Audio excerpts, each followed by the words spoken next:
सुर्ख मिर्च आध पाव लेनी है, नमक 1 चम्मच, मीठा सोडा 2 चम्मच और थूम जो है वो भी आपने आधा पाव लेना है।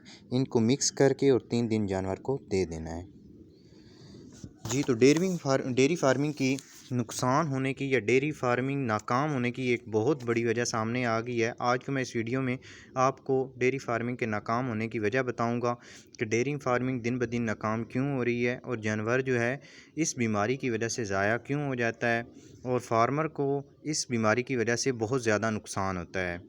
तो चलते हैं जी। आज का जो हमारा टॉपिक होगा वो मस्टाइटिस की तरफ होगा कि मस्टाइटिस जानवरों का मस्टाइटिस क्या है और इसका सिम्पटम्स क्या होते हैं, इसका ट्रीटमेंट क्या है। तमाम तर जो मालूमात मैं आपको इस वीडियो में बताऊंगा। साथ में इसका जो देसी इलाज है वो भी मैं आपको बताऊंगा। सबसे पहले जी ये मैं आपको गाय दिखा रहा हूँ, इसको मस्टाइटिस हो गया है। मस्टाइटिस हम जो है वो हवाने की सोजिश को कहते हैं। इसमें 1 थन 2 थन 3 थन या चारों थन भी जो हैं वो अडर के चारों थन जो हैं उन सब में मसला आ सकता है। ये किस वजह से होता है? ये जो बीमारी है एक बैक्टीरिया की वजह से होती है जिसको स्ट्रेप्टोकोकस या स्टेफलोकोकस, ये 2 किस्म के बैक्टीरिया होते हैं। इनकी वजह से जानवर के थनों के जो मसाइल हैं वो होते हैं। या फिर हम जो चुवाई करते हैं, चुवाई का जो तरीका होता है वो हमारा गलत होता है जिसकी वजह से जानवर के जो थन हैं वो ख़राब हो जाते हैं। अच्छा जी, सबसे पहले मैं आपको बताता हूँ कि जानवर के थनों की चुवाई कैसी करनी चाहिए। एक तो मशीनों से जो करते हैं जो लोग, तो उसमें जो थन ख़राब होने के चांस बहुत ही कम होते हैं। तो जो लोग हाथों से करते हैं वो जो है इसका जो थंब है जिसको अंगूठा कहते हैं, इसको अंदर की तरफ बेंड करके करते हैं। तो ये तरीका जो है ये बिल्कुल ही गलत है। आपने जो अंगूठा है ये सीधा ही रखना होता है। इस तरह से अगर आप चुवाई करेंगे तो मस्टाइटिस के चांस जो हैं वो बहुत कम होंगे। अगर जानवर को मस्टाइटिस हो जाता है तो इसके इलामात में जो सबसे पहले इलामात है वो ये है कि जानवर का जो हवाना है एक साइड से सूज जाता है। दूसरे नंबर पे आता है कि अगर आप उसके हवाने को हाथ लगाएंगे तो वो जिस साइड से सूजा हुआ होगा वो एरिया जो है वो गर्म होगा। इसके अलावा जानवर को जो बुखार हो सकता है मस्टाइटिस की वजह से, खाना पीना भी छोड़ सकता है और इसके अलावा जो है दर्द की वजह से जानवर जो है वो काफ़ी तकलीफ़ महसूस करता है। तो ये जो इसकी इलामात थी वो मैंने आपको बता दी हैं। इसकी जो काज़िज़ हैं, जो वजह बनता है मस्टाइटिस का, वो भी मैंने आपको बता दिया। एक बैक्टीरिया है जिसको स्टेफलोकोकस कहते हैं। तो इसके अलावा अभी हम चलते हैं जी इसके इलाज की तरफ। इलाज इसके 2 तरह से होते हैं।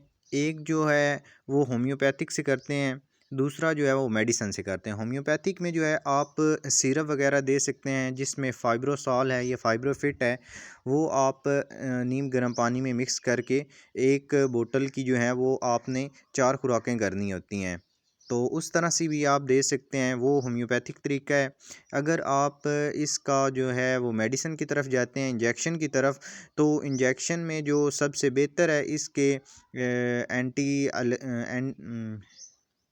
एनाल्जेसिक जिसे कह सकते हैं या एंटीपायरेटिक जो है वो मस्टाइटिस के लिए जो बेहतर है वो कीटोप्रोफन है।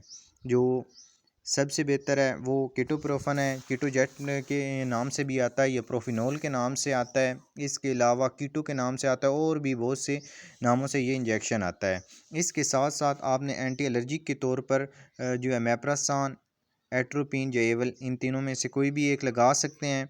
और इसके अलावा जो एंटीबायोटिक है वो मस्टाइटिस के केस में जो सबसे बेहतर एंटीबायोटिक है वो अमॉक्सिसिलिन है, जिसमें हम जो है वो जो मैं यूज़ करता हूँ वो ट्राईएक्सल है। ट्राईएक्सल का इस्तेमाल करता हूँ। वैसे अल्मॉक्स एल भी है और अमॉक्सिसिलिन भी है। जो अमॉक्सिसिलिन फार्मूले में कोई भी इंजेक्शन है वो आप यूज़ कर सकते हैं, लेकिन बेहतर यही है कि आप ट्राईएक्सल का इस्तेमाल करें। ट्राईएक्सल की जो डोज़ है वो फी जानवर के हिसाब से तकरीबन 50 ml तक आप जो है एक टाइम में आप दे सकते हैं। तो मैंने इसको जो है वो एक तो कीटोप्रोफन लगाया है, कीटोजेट, वो मैंने 25 ml, साथ में जो है मैंने ट्राईएक्सल लगाया है 50 ml और साथ में एवल लगाया है। इसके अलावा आप साथ में इसको जो है वो फ़ाइब्रोसॉल भी दे सकते हैं। शुक्रिया, अल्लाह हाफ़िज़।